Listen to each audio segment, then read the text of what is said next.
labor industry to sit down with relevant stakeholders and develop an implementation plan for what a mandated paid family leave program would look like in the Commonwealth. So all the questions that you would want answered, the commissioner would have to have a debate with the stakeholders. How many, what size employers would be covered? How would it be paid for? Would the payroll tax be a possibility for paying for paid family leave, et cetera, et cetera? 4 states have implemented paid family leave, but the United States is the only advanced industrial nation that does not have some type of paid family leave. And I do want to note that new mothers who take paid family leave are much more likely to breastfeed their children. Their children will receive more medical checkups. Their children are more likely to get immunizations. I don't have to tell you, paid family leave is particularly important to our lower income workers. And also, men take paid family leave. There are situations where you may have to take care of a family member, an aging parent, et cetera, et cetera. And I will say that after California implemented it, they found that it had a positive effect on employee turnover, so employee turnover was reduced. New Jersey also found very positive results after implementing the paid family leave program. So it's just a study, and I ask that it be favorably considered. My bill has the commissioner reporting back to us December 1st, 2017. Senator Norman. Mr. Chairman, just a preliminary comment. California gives me no comment. But having said that, the preliminary issue that I have with this bill is why are we going to pass legislation to codify directing the commission of every chemistry and movement anybody? Why does that? It's a section 1 bill. I'd be happy if you wanted to turn it into a letter from the chair of the committee. I would consider that a very reasonable step. Mr. Chairman, I just would, without regard to the substantive completion of the bills, I just would share with the committee, I think, embarking on a process whereby we're passing legislation that codifies requiring a state officer to sit down in his office and vote is not a good precedent.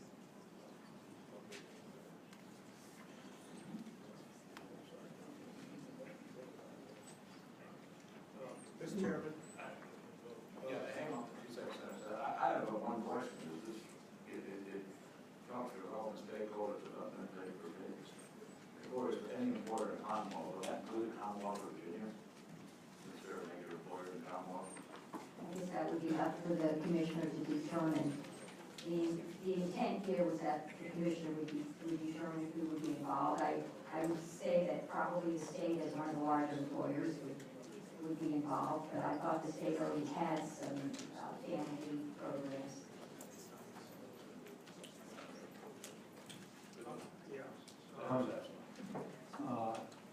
My motion would be that the bill be PBI, but that we send, the chairman send a letter asking the Department of Labor and Industry to meet with interested parties and see if they could come up with a program. We still have to approve it. Absolutely. So, and maybe it's not doable without putting an undue burden on, but I don't see the harm with a letter asking them to come up with something over the next 10 months.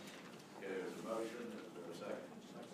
Second. It's been moved and seconded that the committee draft a letter and send it to the Commissioner of Labor, asking to look into the policy. The motion should be properly stated as passed by indefinite with a letter under Rule 20. Oh, 20. Okay.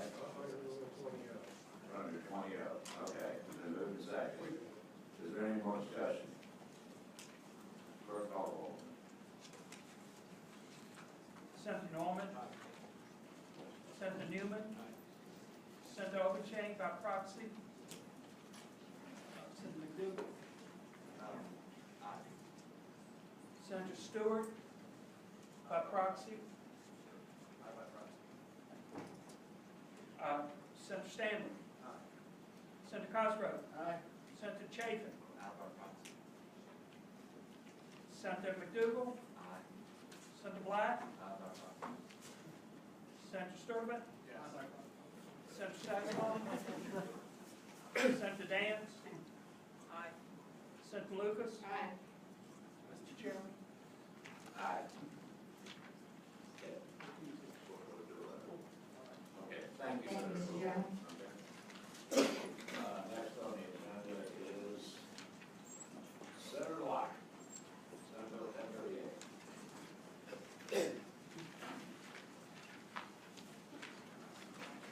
Thank you, Mr. Chairman. I have Senate Bill 1038.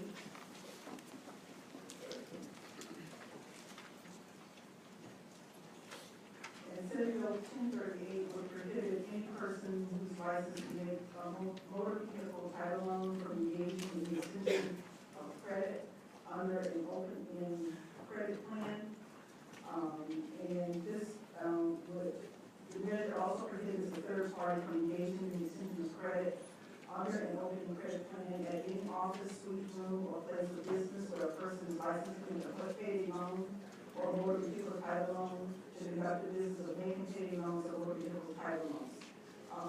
Currently, licensed paid lenders are prohibited from extending credit under an open credit plan, and a third party is prohibited from extending credit under an open credit plan at a location where a licensed paid lender makes paid loans.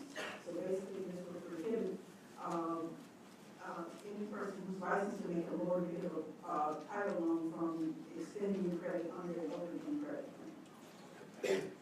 Other questions for the debate? Apparently, the committee's not real inquisitive. Are there those that like to speak in favor of the bill?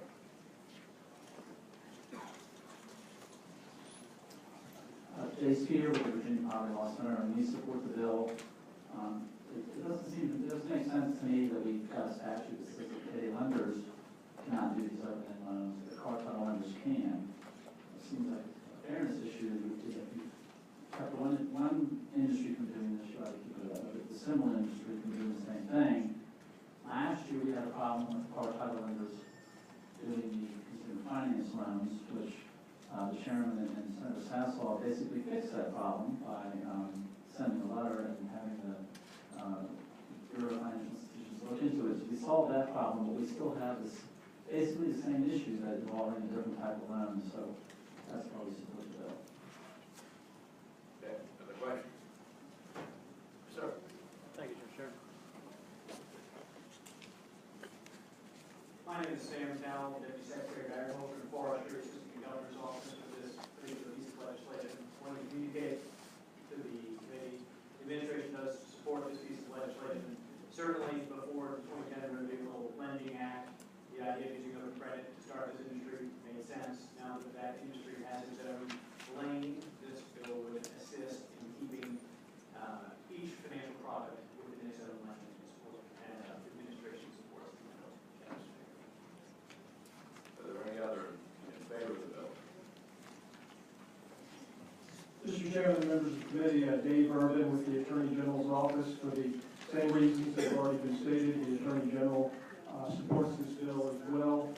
Basically, the prohibition is going to be to prohibit licensed motor vehicle title loan lenders from offering open-end products in their locations. The same prohibitions currently apply to payday lenders, and with the changes last year, those changes have been put forward with motor vehicle title lenders and consumer finance companies. So the same policy justifications that support those prohibitions also support this prohibition. So we urge your support of this bill.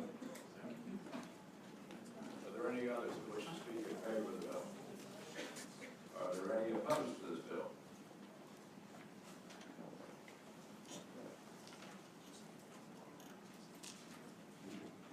Mr. Chairman, members of the committee, my name is Robert Bellotto. I'm here representing Checking to Cash. Checking to Cash is a small loan company that offers both car title loans and also the open-end credit loans. And I'll just point out to you that this is a solution looking for a problem. And right now, we don't have consumer complaints about being confused. One is a secured loan and the other is an unsecured loan. and consumers appreciate the convenience of going to one place rather than having to travel to distant places to get the same loan. Other questions? Is there any other opposed to the bill? Any questions? Senator Norman. Senator Locke, based on what just was said, what kind of history do you have of consumer complaints?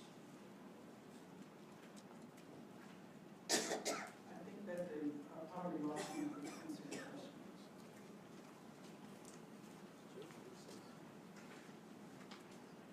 Senator Norman Chase, Peter with the Poverty Law Center again. We operate a predatory loan hotline that we have for several years, and so people call us when they're in trouble on loans. We get lots and lots of calls about these open-end loans, or these line of credit loans as they're referred to. And the problems are basically that they tend to go on forever. They set these up so that you pay a minimum amount. They charge 250% interest. I know what the And, problem yeah. that you perceive is the problem, I'm just curious about the representations of the history of the concerns. But I mean, I don't, it's not a survey that's been done or anything like that. We have lots and lots of complaints about insurance. Any other questions? Senator Locke, do you have anything you'd like to close up with? Only that this is not a problem in search of a solution, but that is a problem that needs to be fixed. Thank you very much. Any discussion on the committee? Committee operates by motion. Move that we report. Been moved and that the bill be reported. Clerk call the roll. Senator Norman? Senator Newman? Senator Obuchain? Senator Stewart by proxy? Senator Stanley? Senator Cosgrove? No. Senator Schaefer? Sir? No by proxy? Senator McDougal? Senator Black by proxy? Senator Sturtevant? Senator Sasslaw? Senator Dance? Senator Lucas? Mr. Chairman? 2-12. Thank you, Senator Locke. Next is Senator Wexler.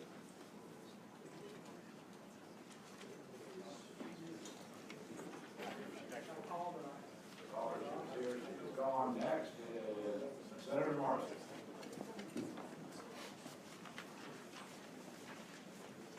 Thank you, Mr. Chairman. Senate Bill 785.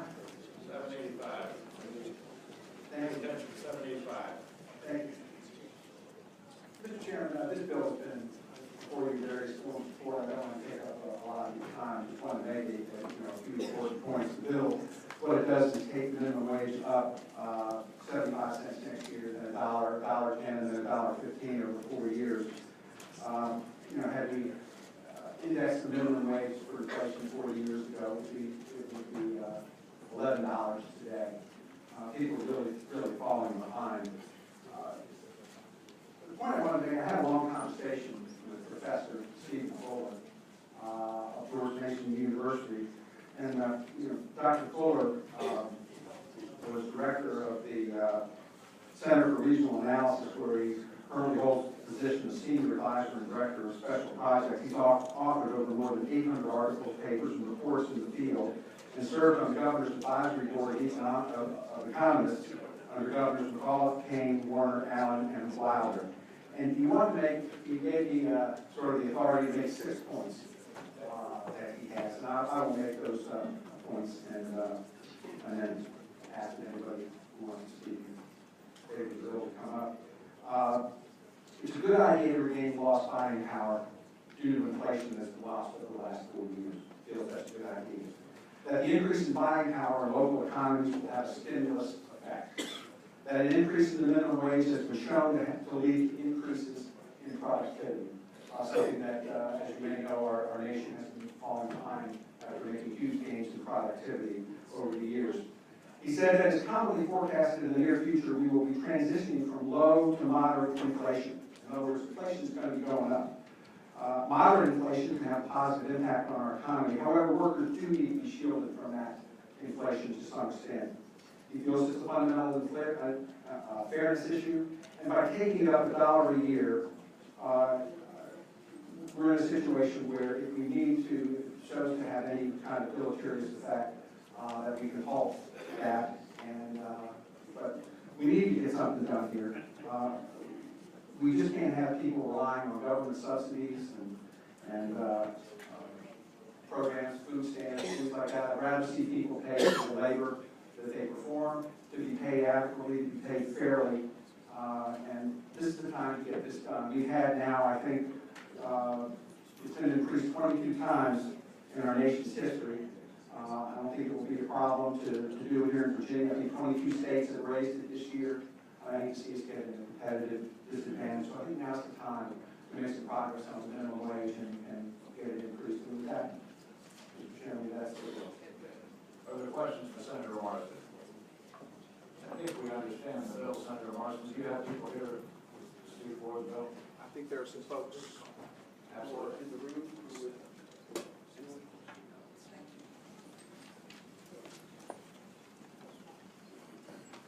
Yes, sir. Good afternoon.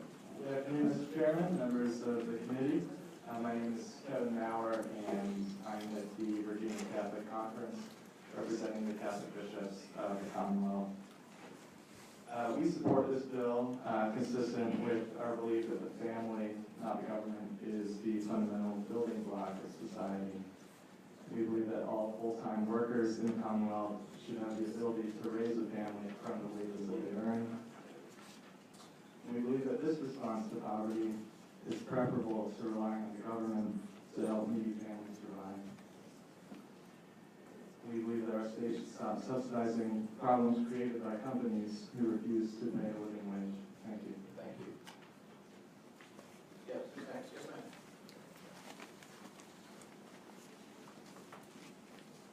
Good afternoon, my name is Athena Jones. I am from Portsmouth, Virginia. I come here because this is an important situation, and a dire situation. As I stand here, I speak before you when I realize that I grew up as a child. My mom worked 2 jobs to be able to allow us to be able to be afforded things that 2-parent households had, and she did it without hesitation. She did it because one job employed the opportunity for health insurance, which wasn't a great paying job, and the other job was enabled her to be able to make extra money so she could pay the rent. So now, several years later, I am here speaking in the state of Virginia, talking to individuals to tell you the same exact thing has happened in 2016. You know, there was a woman, she had said, this here job don't pay me much, they give me what they think I deserve. But when we're talking about home care workers, which I represent today, and they continue to work with people who aren't able to do things themselves, what is their worth? When we continue to see these people and walk around them and beside them, and always say, pull yourself from your bootstraps, but yet you never give them the shoes to be able to even wear, to be pulled up. And so when I think about this, and today's Martin Luther King's birthday that they celebrated, he had said, all labor that uplifts humanity has dignity and importance, and shall be undertaken with painstaking excellence.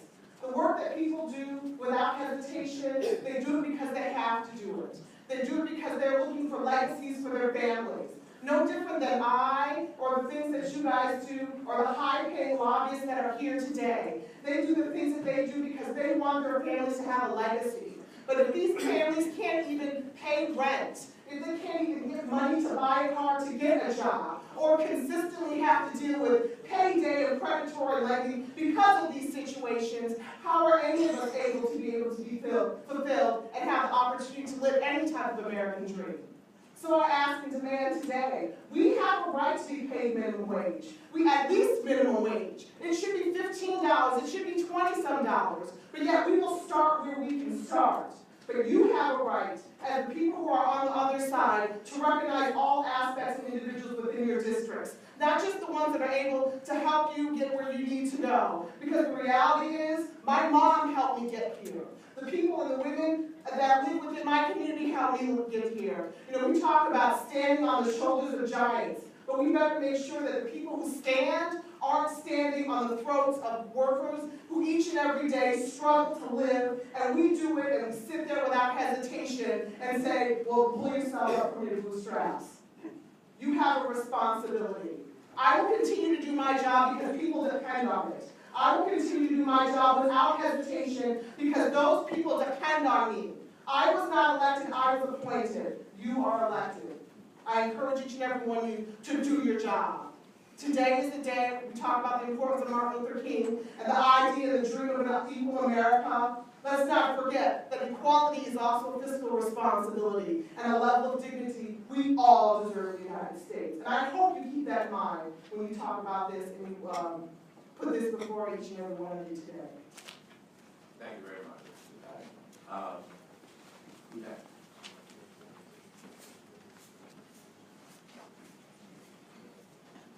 Hello, my name is Julia Lucen, and I'm a home care worker, SCI. I represent home care workers at SCI Youth in Rockville. I'm also a mother of a child with a disability, and I have worked through minimum wage jobs to make ends meet. I should have been home with my child that has autism on the low functioning scale, but I had to work 3 minimum wage jobs to make ends meet, and it still was not enough. So I encourage you today to please raise the minimum wage for people like me, for mothers that have to work 2 and 3 jobs, for people that have to work 2 and 3 jobs just to get by, just to make a living, just to I should be home working with my son, but I had to work. So please consider raising the minimum wage for mothers like me. Thank you. Thank you. Yes, sir. Mr. Chairman, members of the committee, thank you for giving me this opportunity. I'm Rick Howell with United Food and Commercial Workers Local 400. You may know it as the Kroger Union. We represent retail workers. Let's be honest about the life in America and much of the rest of the world. You conquer money or money conquers you. I've watched many of my coworkers struggle to pay their bills on the low wages in the retail sector. Now, we all want good jobs with good pay, but the fact is many Virginians will spend their entire working lives working in the retail and service sectors. And as you know, ladies and gentlemen, these are low-paying jobs. And most of those corporations, especially the one my union deals with, are very, very rich. They can afford to pay more than they do. Virginia's retail workers need a raise. I hate to see people that I work with every day having to choose between the electric bill, the phone bill, the water bill, or the rent. It's really sad when you watch this every day among good, hard-working people. You have no reason to believe that they don't deserve better. They do. Please remember, Virginia's retail workers need a raise. I'm happy to support, and I hope you will too, Senator Martin's bill.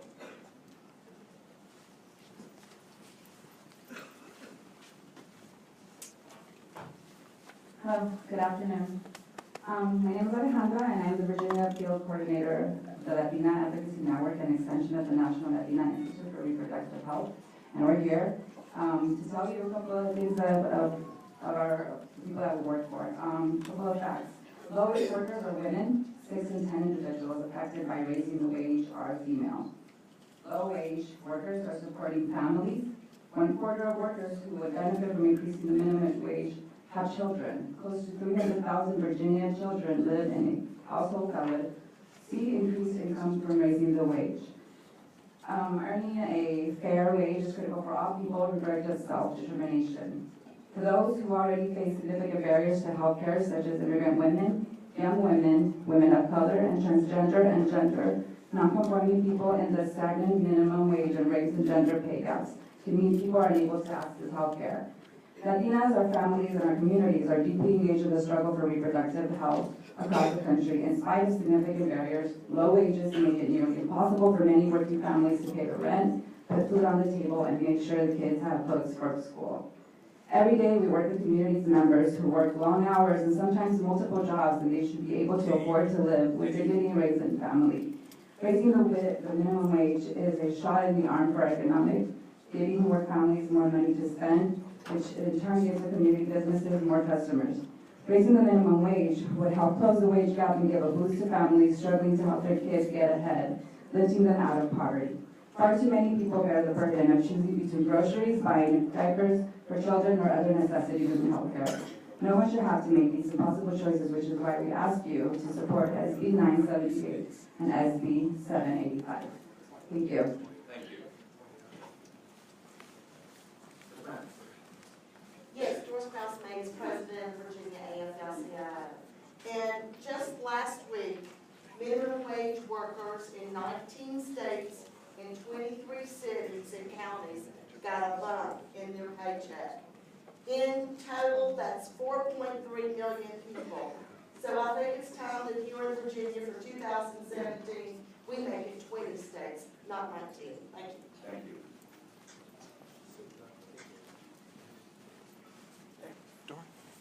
Thank you, Mr. Chairman, members of the committee, Anna Scholl with Progress Virginia.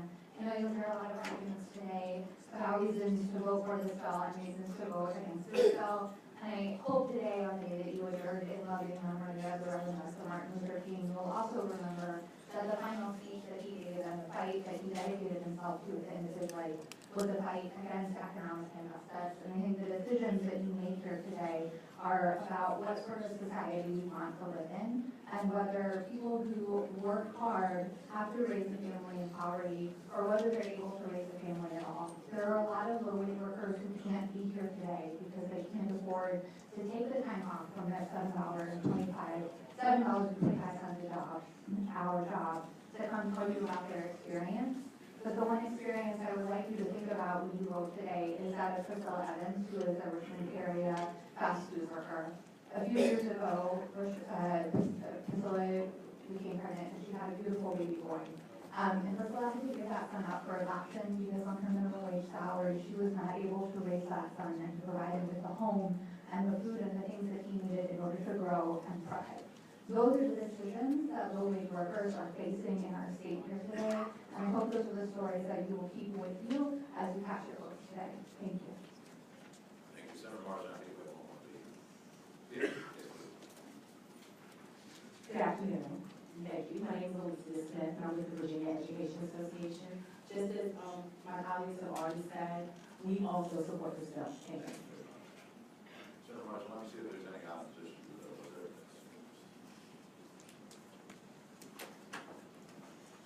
Mr. Chairman, members of the committee, Brian Dunn with the Virginia Chamber of Commerce. I just want to start off by saying, nearly every American and every business in this country will agree that there are too many Americans living at or near the poverty line, and that we should strive to alleviate these burdens and hardships. That's something I think we can all find common ground on. But however, raising the minimum wage is not the approach that lends itself to solving that problem. It simply creates new problems. And I'm here today to offer that counterpoint to consider.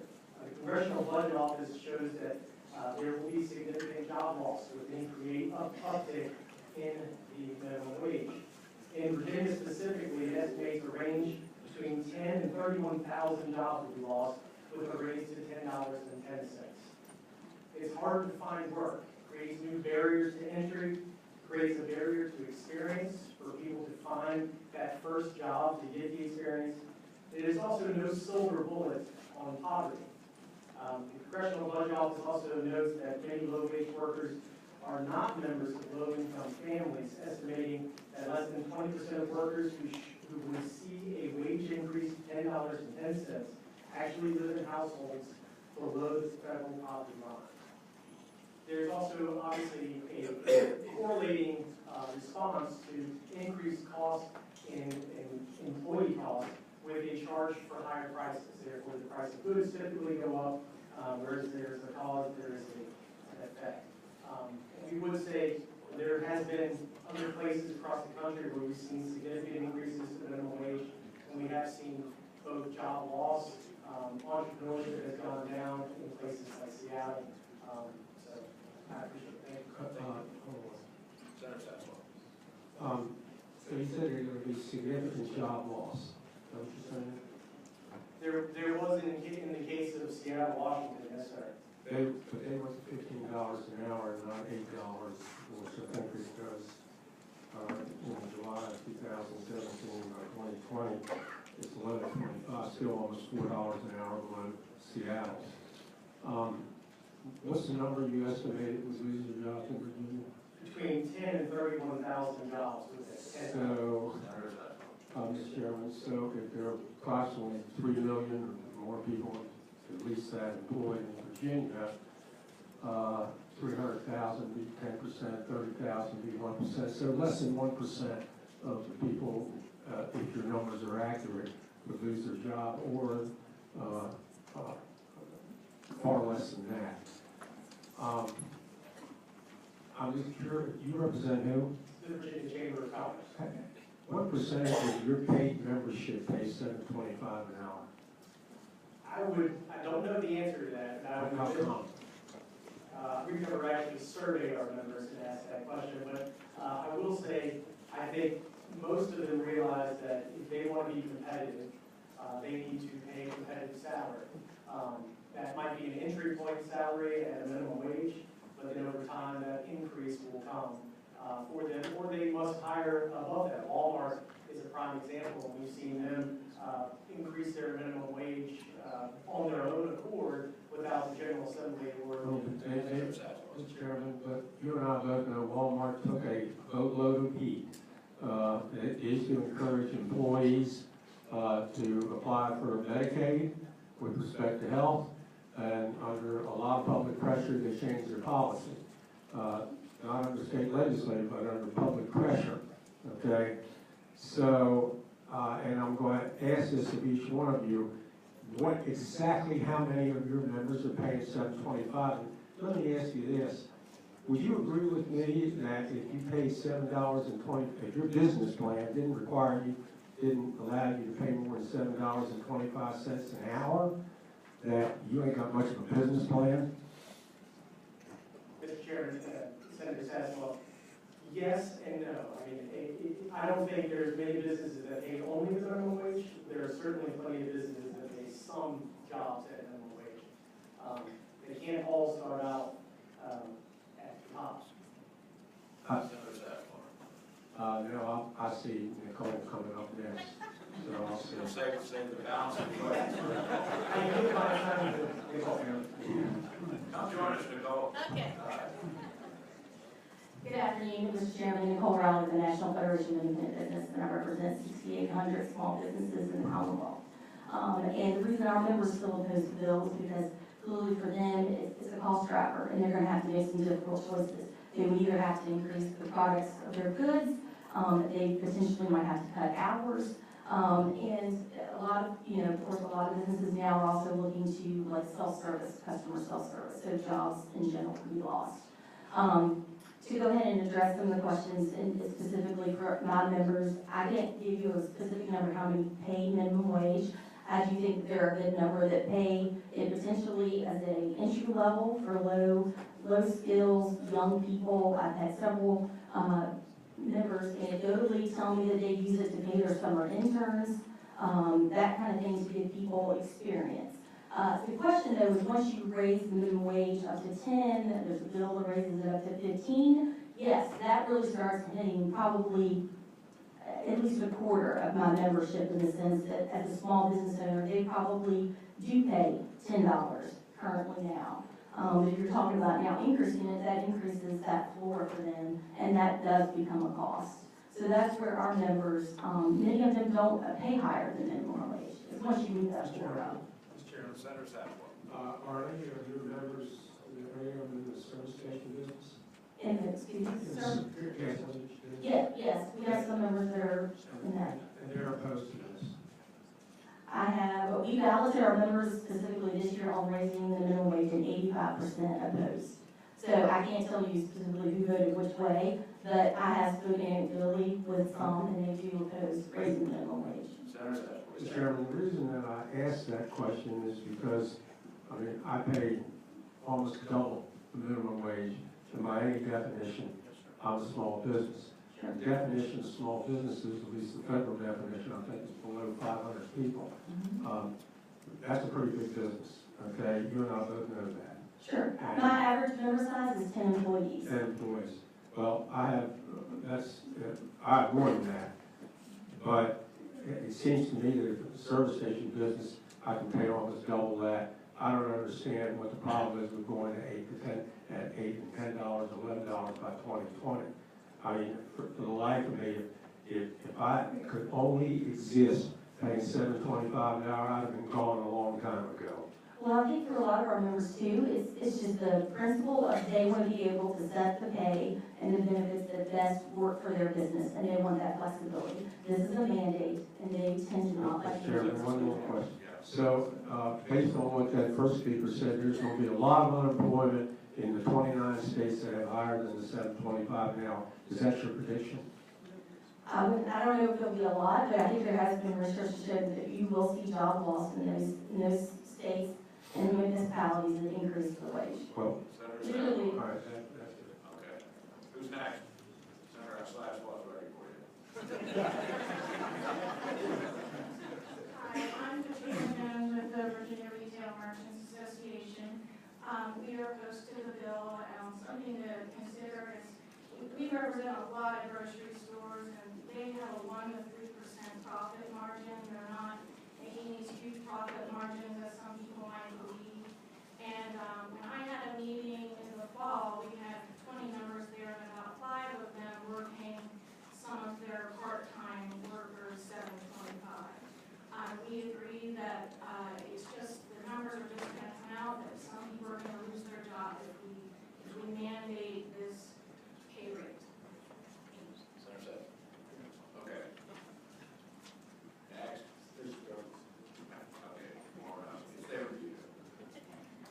Mr. Chairman, members of the committee, Jerry Roth, on behalf of Virginia Retail Federation, we do oppose this legislation for all the reasons previously stated by my colleagues.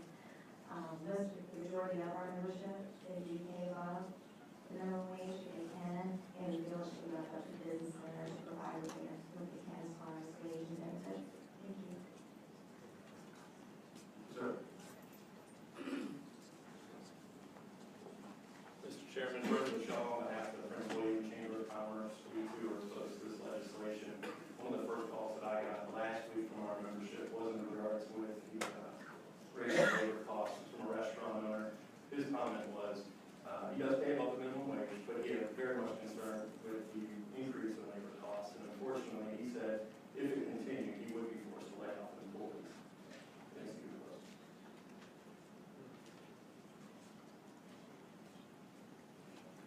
Mr. Chairman, members of the committee, Mike Forham from the Virginia Chamber of Commerce for the reasons previously said, we also oppose this piece of legislation. Our chamber has historically, for many years, opposed arbitrary mandates to increase labor costs, placing that burden on employers across the region and across the Commonwealth.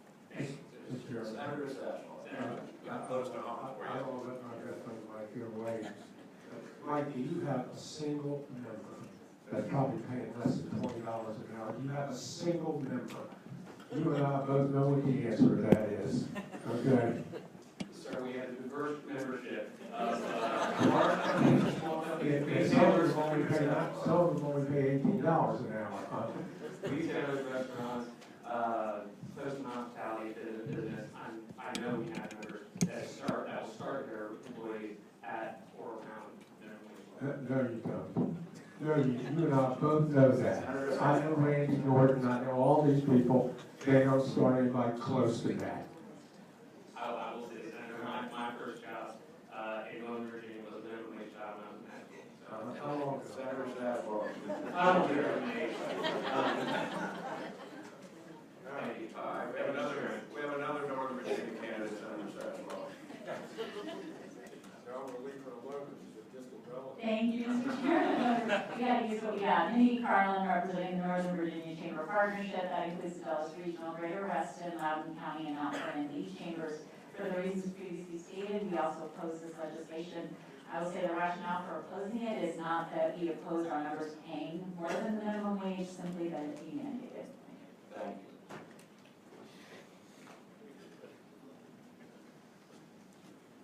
Mr. Chairman, members, Josh Baumgarten, for Roanoke Regional Chamber, and for all the reasons previously stated, we also oppose this bill. Thank you.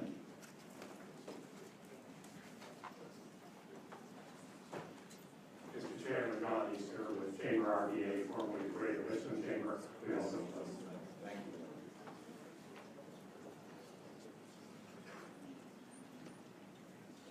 Mr. Chairman, I'm Ariel Brown with Virginia Frontier Operation, and for all the reasons already stated, we do also oppose the bill. Thank you very much. Senator Marsden, for wanting to delay this a week, we certainly have rounded up enough speakers. Yeah, Mr. Chairman. It was well heard today. You're free for one more week, so Mr. Chairman, if I could just close with a couple of comments. Thank you. As Senator Sackler said, there are 29 states that have done this. Negative impact. I think this is an important time to do this. I'm worried that one day we're going to be looking at a situation where people are working in fast food restaurants early because they'll be provided with a meal. We have 60,000 people in Virginia actually working below the minimum wage because of the exceptions that we have in the law for young workers, agricultural workers, domestic workers, folks like that. We have to take some leadership. There is a situation here where many people, I think, they're correct, that it will cause, in some certain circumstances, perhaps loss of some employment. That inevitably is going to happen. But with $7.25, it just becomes impossible for people to live. It gets worse every year. Since I started this 4 years ago, we lost another 45 cents to inflation. And how long should it go on before we try to fix this? I wish that the federal government would do something, but it's clear that they're not. These are your fellow citizens. Please take consideration for the lives that they live and vote against this bill. Thank you. Thank you, Senator Marsden. Is there any discussion?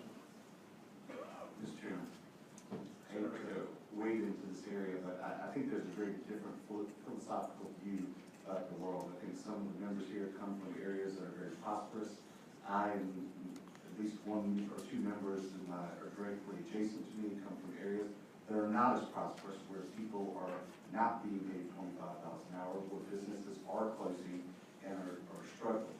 And Mr. Chairman, I think some of us have a view that the economic system does work in those areas where the economy is moving at a more rapid pace. There are people being paid a more generous wage than in some areas. We continue to see bricks and mortar facilities shut down all across Virginia, particularly in the retail business, in the retail industry. And Mr. Chairman, I think that we have a good economic system in Virginia that is open for business, and keeping the minimum wage where it is currently is the best way to continue to promote that. And with that, Mr. Chairman, I move that we pass the bill out. It's been moved and seconded. It's been moved and seconded that the bill be passed by indefinitely. All those in favor say aye. Aye. Is there any opposed? No.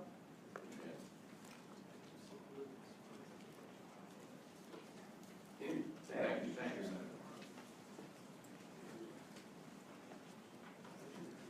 Senator Wexler, you're back. I'm back. Thank you, Mr. Chairman. Senator Reeves, we're going to get you.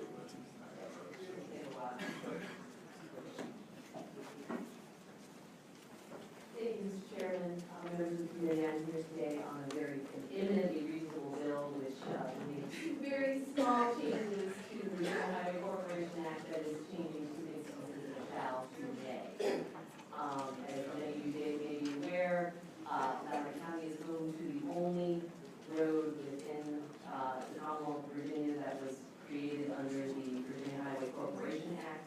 It is entirely private, and over 50,000 vehicles travel on that roadway each weekday. Mr. Chairman, can we find out which bill we're talking about? I'm sorry, 1209.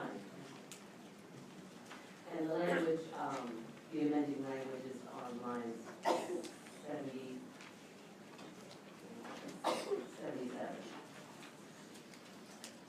Go on, Senator Wexler. Thank you, Mr. Chairman.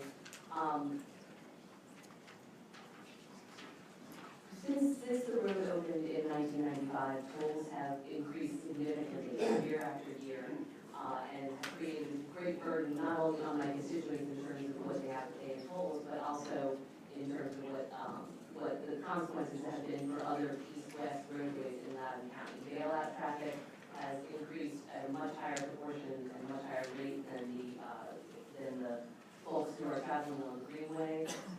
And as a result, we cannot build roads fast enough in Loudoun County. As a way of, I guess, taking control of the situation, a well-intentioned legislation from several years back added the language in these lines 67 through 80, seeking to set a cap on what the increases could be. So now, it provides that every 12 months, upon request of the operator, but no more frequently than every 12 months, those tolls will be increased by either consumer price index plus 1%, the annual GDP, or 2.8%, whichever is the greatest, and that's a shall. In addition to that, if in the event that the toll roads real property taxes increase, they basically have had their real property tax rate or their real property tax burden capped. That is, that the increase in the tolls will also accommodate for any increased taxes that the toll road has to pay. So meanwhile, as my constituents are paying more and more taxes and tolls, they're also paying more taxes than they would have otherwise because they're having to subsidize trip to taxes. This is a big problem for all of my constituents along that roadway.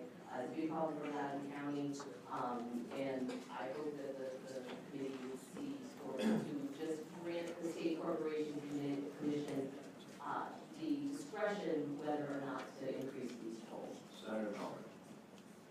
Senator Waxman, upon looking at the bill, it seems rather innocuous that changing the mandatory rate of shell to pay the State Corporation Commission. Was this matter a subject of negotiation, or was it a matter of contract? Mr. Chairman, Senator Norman, the General Assembly, through the Virginia Highway Corporation Act, has the ultimate say in how this will be managed. Senator Senator Wexton, are you asking the General Assembly to intercede and restructure the contractual relationship that was entered into by the parties, or to change what was an anticipated source of revenue of the total authority? Mr. Chairman, Senator Norman, no. All this would do is grant discretion to the State Corporation Commission to determine that those toll increases are warranted. And there's a bunch of other language in the statute about what the State Corporation Commission has to consider in making those determinations. Last question, Mr. Chairman.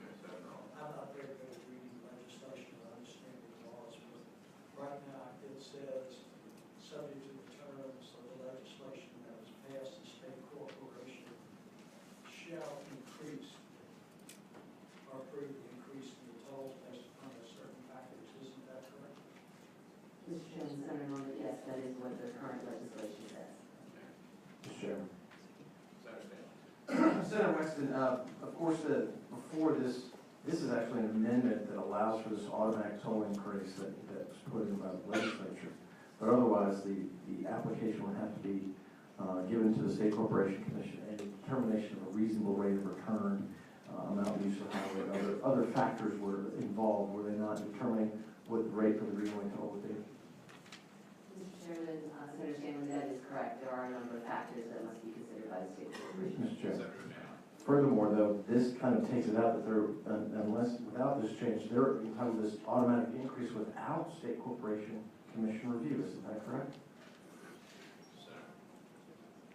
Mr. Chairman, Senator Stanley, they are entitled to apply, and then the State Corporation Commission would have to apply those factors in making the determination whether what they're requesting is reasonable. And, Mr. Chairman, is it a fact, and are you familiar with the matter where former Delegate David Romanon brought an investigation for the State Corporation Commission wherein their findings were that this handcuffed the State Corporation Commission with the shall part. It doesn't matter. Mr. Chairman, so I'm saying that's correct, and that's why I'm trying to remedy it. Senator Stanley? Mr. Chairman. And this is something that is quite an issue for Loudoun County and its commuters in terms of balancing what is a reasonable rate of return for this privately owned road with the needs of those commuters heading west on the Greenway Tunnel. Is that right? Mr. Chairman, so I'm saying you can stand yes, west or east. into Loudoun County. Any other questions, Senator Stanley? No, sir. Senator Black? Senator Wexton, I noticed that the effective date of this bill, the current one, was in 2013. Is that correct? Mr. Chairman, Senator Black, that's correct. Senator Black? So the State Corporation Commission was able to apply the contractual provisions of the original contract for decades before this bill was ever passed. Is that not correct? Mr. Chairman, Senator Black, I don't know about decades because the road just opened in 1995. This amendment, I believe, was made in 2008 and had a delay date for those mandatory toll increases to take effect. But prior to that, yes, there was a full determination by the State Corporation Commission at any time that that trip to or the operator was attempting or requesting an increase in the tolls. Senator Black? And so what this bill did is after, from the State Corporation Commission granted increases as they thought appropriate from 96 roughly until 2013 roughly. And then their discretion was taken away and they were told that with an application they must grant certain increases as requested. Is that not roughly correct? That is absolutely correct. And it's actually the higher of two or three options, I believe. Is that not correct? Mr. Chairman, Senator Black, yes, it is the highest of any of those three options. And Mr. Chairman, could you tell us what the people along the Greenway corridor think about the current rates that are charged on that Greenway? Mr. Chairman, Senator Black, as I believe the senator is well It's a lady aware. question, but go ahead. They find those toll rates to be exorbitant, usurious, and troublesome. I have heard many stories from many constituents who have to choose between having a little extra money at the end of the month or being home in time to take their kids to soccer practice or have dinner with their families. Again, when it's done to all of the bailout. Senator Sidewell. Thank you, sir. Let me, in response to what he said and what you just said, I've been around a while, okay? I remember when that road was built. This road, correct me if I'm wrong, this road was built on, it's not like the hot lanes which are being constructed on state-owned property. This was constructed on 100% private property.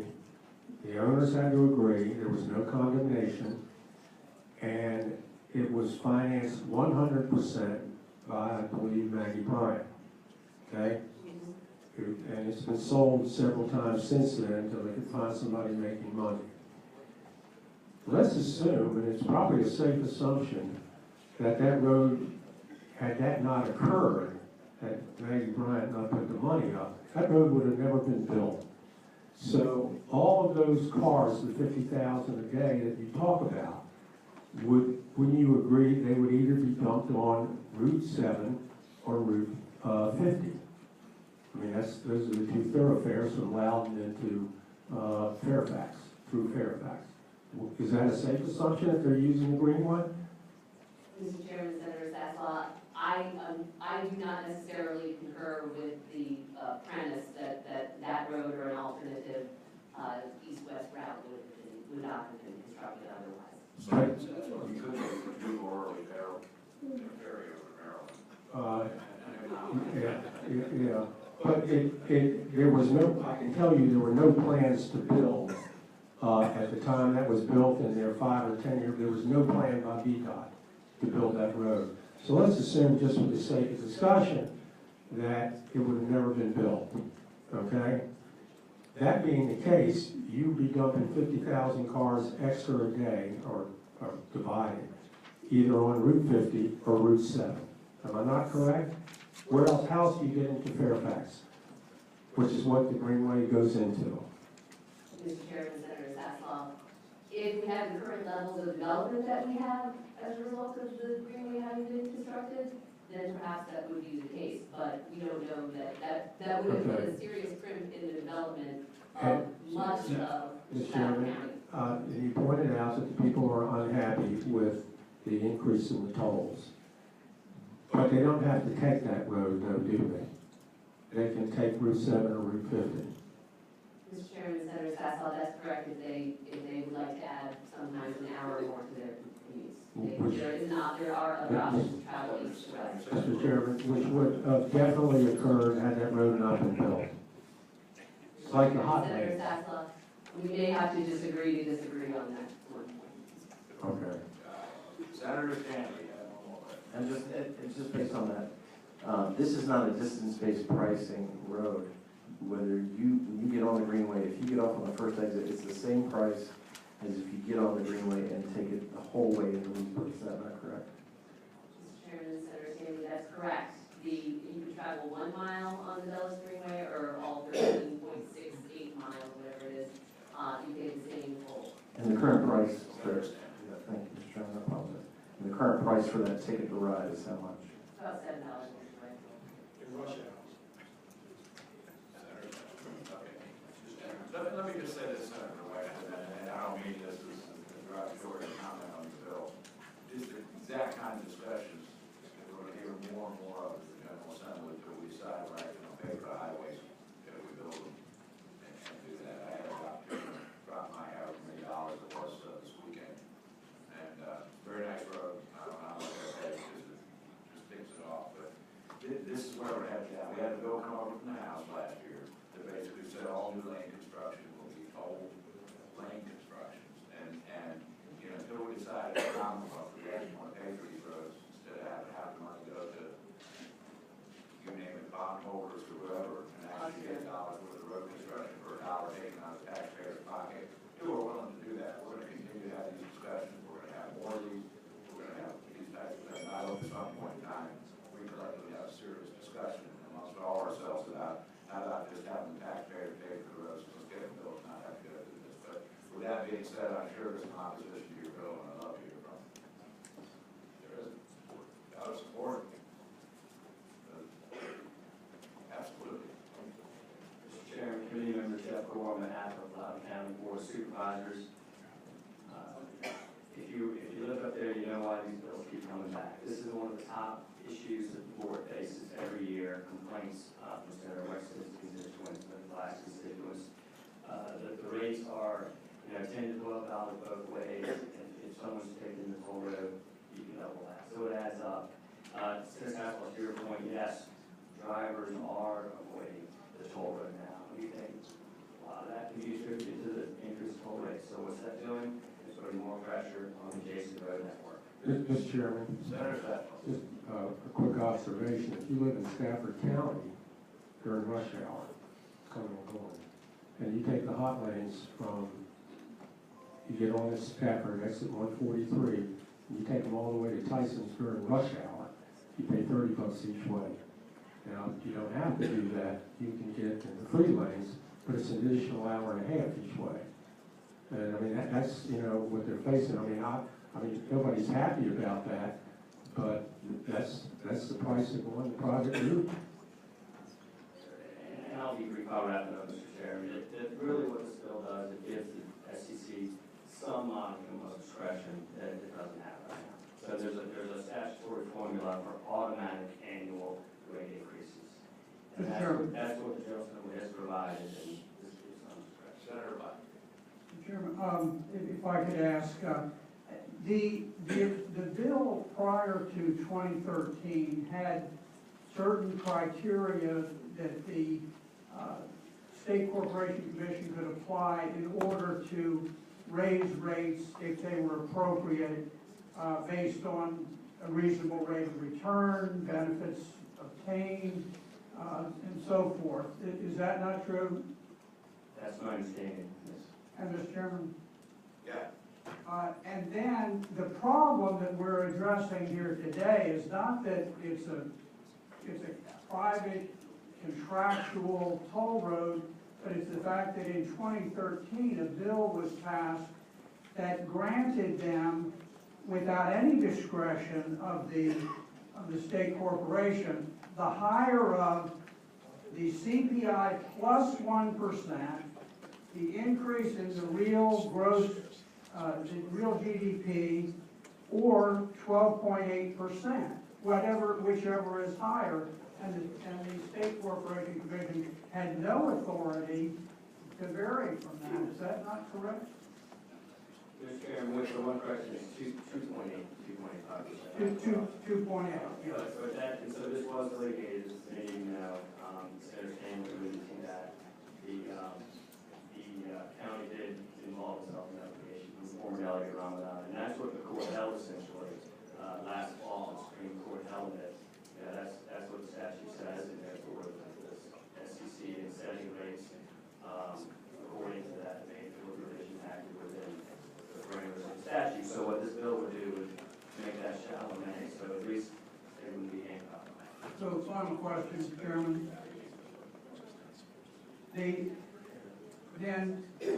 The State Corporation Commission does not have the discretion to require that the users pay a reasonable toll.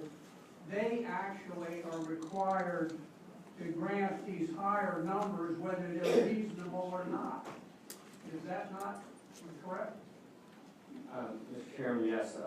My understanding is that new provision added in 2313 is very prescriptive as to how the SEC considers and approves those rates, and it's based on 3 factors. And they are objective financial factors. They don't go into the reasonable issue, the reasonableness. Thank you. Mr. Chairman. Briefly. Mr. Chairman, thank you. I just want to make sure I understand. Senator Black, if I heard him correctly, said that these increases were added in the bill in 2013. These were not original negotiated terms of this deal?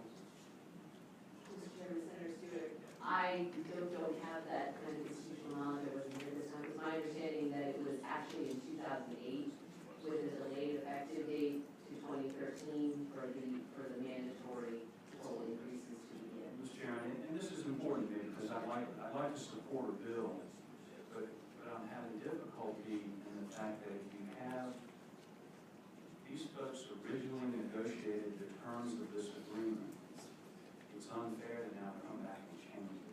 That's what's bugging me here. So who can answer that question for me? Was this part of the originally negotiated terms or not? Senator Sasslaw was here when covered wagons going. I was here on the side of the Declaration of Independence. I don't know. Wait. Initially, I don't think it was Somebody here. government oversight period when it first got. Wait, can you give us a history lesson on this? Yes, Willie Clinton from Huntley Williams, we represent the Village Greenway. First, just to clarify a couple points that been made, the tolls one way when it's not in commuter traffic is $4.50. When during commuter hours, it's $9.50. Each of those is one way. And then